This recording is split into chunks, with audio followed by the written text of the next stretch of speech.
Hello everyone, and welcome to the ultimate Hive Scum support build. Here are the weapons, blessings, perks, and curios for this build, and let me explain some more intricate stuff. Firstly, for the curios, if you're playing on Havoc below 35, you don't need the +5 toughness on each of these. It would be a waste, because enemies just don't deal that much damage and your toughness isn't reduced to the extent that it is reduced on Havoc 40, 39, 38, 37, 36, and 35. If you're playing below these difficulties, then you will get much more benefit from having revive speed instead of the +5 toughness on each of these curios. Here are the talents, scrolling down so you can copy them all. And the stims. The stims for your stim supply ability is something that you need to manage for each team. So if you have a zealot on the team, then you should most definitely have melee kills cooldown regeneration, because this will allow your zealot to spam his chorus the whole game, because he's going to be getting ability cooldown regeneration 75% from this and another 50 to 100% from his own talents, which will reduce his chorus cooldown by an insane amount.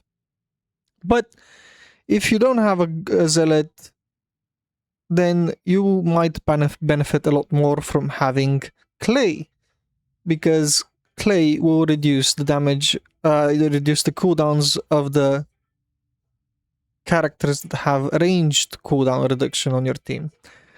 However, most of the time I would keep it on melee kills, because this also benefits you the most. You shouldn't change the damage reduction and toughness stim component here. This will benefit you and your team the most as well, because survivability is key for high difficulties from 35 to 40. On lower difficulties, you possibly could benefit from having strength and crit chance, but honestly I would keep it on survivability on lower difficulties as well, because players on lower difficulties get hit a lot more by ranged and melee enemies, and this will help soften the blows.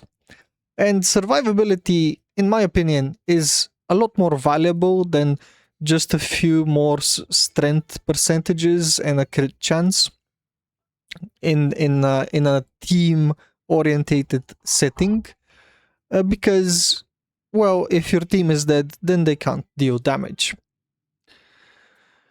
Now, what you should be doing with this build is that you should be landing crits, and you will be landing a lot of these crits because you have +20% crit chance from your chemical dependency, another 20% from float like a butterfly, another 5% from this node here, and 5% from the perk here, and 5% from the critical bonus of the weapon. So you have an insane amount of crit chance, which will get multiplied by the decimator in terms of damage, and by the 10% crit hit damage perk that you have. And on top of all this, it will get multiplied by the refined lethality weak spot damage, which is multiplied as well by the decimator. So all of these multipliers that I'm talking about is what allows you to be a very supportive Hive Scum while also giving an insane amount of damage to bosses. If you have watched my zealot video with the tactical axe, then this is basically the same build as the Zealot build, but you have the Bone Saw, which is basically the same weapon as the Tactical Axe, but much stronger. With the Needle Pistol, what you want to do is mostly use it on the bosses. Just send 5 or 4 if you critted needles into the boss, and then start hacking at him with the Bone Saw on his weak spot, preferably. The rest of the time, you can use the Needle Pistol to support your team by killing Crushers extremely easily, and also Reapers, because they can be hard to reach. As you can see, they can die from just being shot with the needle gun 3 to 4 times. You can also use the needle gun to close the distance between you and the ranged enemies, because as long as you have stamina above 50%, you will be immune to their gunfire. I do not recommend you going close range into a Reaper that is actively shooting at you, because it will kill you before you kill it. But with these guys, you can do it because they get stunned from your attacks and they will stop shooting at you. The Reaper won't. The Reaper will just reap through you. Much like the insane Gunlugger Ogren build, which I gave a few months ago. It's still very viable, extremely viable actually, because they actually buffed it. Hatchark buffed it recently, so go ahead and watch that Ogren Gunlugger video and become a Reaper inside a Carapace suit for your team. Right, what you want to do as well with this build is use your Stim first on yourself, literally the second the level begins, and then once you reach the first enemy elite pack or something, that's when you use your Stim supply. Now what this does is it puts your Stim your individual Stim on cooldown, while also having your Stim supply on a different cooldown. And this will allow you to juggle between the two, essentially giving yourself how much? Giving yourself 20? Yeah, 20. So you have 20 second buff for yourself and your team from the Stim supply, and then once it ends, you can rebuff yourself again with your own personal individual Stim supply, because it will be out of cooldown by the time your team-based Stim supply ends. Now, why it is important to first use your individual Stim supply at the beginning of the level?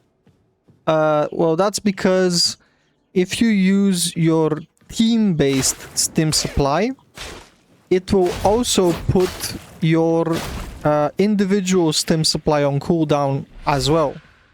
So as you can see, currently my individual Stim is off cooldown and my Stim supply is off cooldown. And if I use my team-based Stim supply, it will also put my individual Stim supply on cooldown, even though I didn't use it. See? Now both of them are on cooldown. And this is really bad, because they will come off of the cooldown around the same time. And they will keep on reusing each other's cooldown, even though you're actually never using your individual Stim supply cooldown.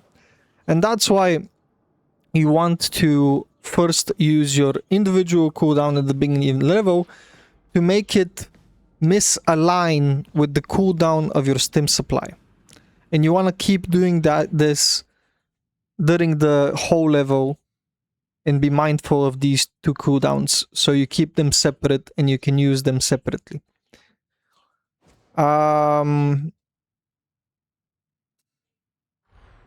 For attack combos, what you want to do is heavy into light into heavy.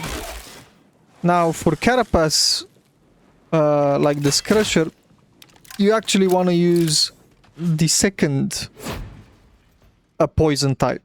So not the green one, but the blue one, because it adds brittleness and it significantly increases your damage on carapace units. If you manage to crit, which will be most of the time, because during actual mission you have this stacked up and you have this active most of the time. Currently we don't have either, so we're not going to be critting that much. But basically you will be able to two-shot crushers, as you can see, thanks to the crits and thanks to the brittleness poison on your bone saw. This also works on the twins and captains very well. For the rest of the enemies, you want to be using so when I say the rest of the enemies, I mean like these guys, these guys, these guys, these guys, and all of these guys. Anything that is not carapace, you want to be using the green poison, because it will also add a chem toxin onto the enemy, which will also allow you to have a nice dot on them as well from the chem toxin. Your brittleness doesn't add much to unyielding, flak, and unarmored enemies, because they basically almost have no armor. It only benefits you when you're hitting carapace. While this green poison, it also adds a dot effect on them, which will also prolong the insane dot effect from your needle gun. So if you have this stacked up, it will also stack and prolong the effect of the needle gun, and that's where an insane amount of the boss damage comes from. So if you want to be dealing the most amount of boss damage, you want to have 5 shots or 4 shots of the needle gun into the boss, and then keep hitting him with your bone saw. That's what you want to do with bosses. But for everything else, yeah, you want to just heavy attack, light attack into them with the green poison if they're not carapace, and with the blue poison if they are carapace.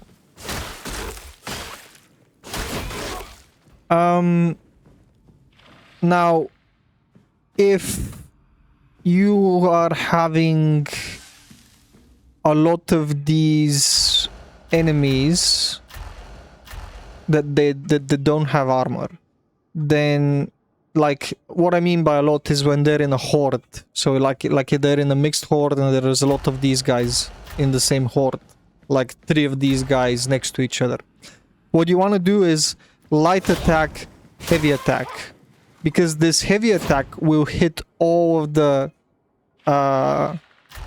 ragers at the same time. So don't do heavy attack, light attack. It will obviously do a good amount of damage and stuff, but the light attack, heavy attack will allow you to hit all of them at the same time and deal with all of them at the same time. So this is much more beneficial. So whenever you have a mixed horde of non-carapace enemies, you do light attack, heavy attack spam. And whenever you have a mixed horde of carapace units, you switch to the blue poison and you heavy attack, light attack. That's the whole difference. And if you have a boss, then on the boss you want to use the green poison unless it's a twin or a captain. And you want to use the heavy attack, light attack for the first combo, and then you want to stack your decimator on them with light attacks, and once it's all stacked up, you want to use again the heavy attack, light attack combo. Now, when you should be using your insanely powerful Blitz, you want to use your grenades whenever you know or feel during a map that the map is gonna send you an insane amount of elites in a mixed horde. There are specific points in each map where the AI director always sends you an insane amount of elites in a mixed horde. It's like a map trigger for each map. It's always consistent. There are also other rare times where the AI director will just do that because he can, because he's an evil AI director. During both of these times when the AI director is trying to overwhelm you with an insane amount of elites inside a mixed horde, that's when you want to use your chem grenade and fight inside your chem grenade. Because as you can see, it deals an insane amount of damage in an AoE on everything. And you also want to stack up your poison from the needle gun on any priority targets. Also, you can obviously during this time use your light attack, heavy attack, or heavy attack, light attack combo, depending on the enemy types, as well as changing the poison depending on the enemy types. But yeah, using your poison needle gun and your chem grenade during these times is your best bet of survival.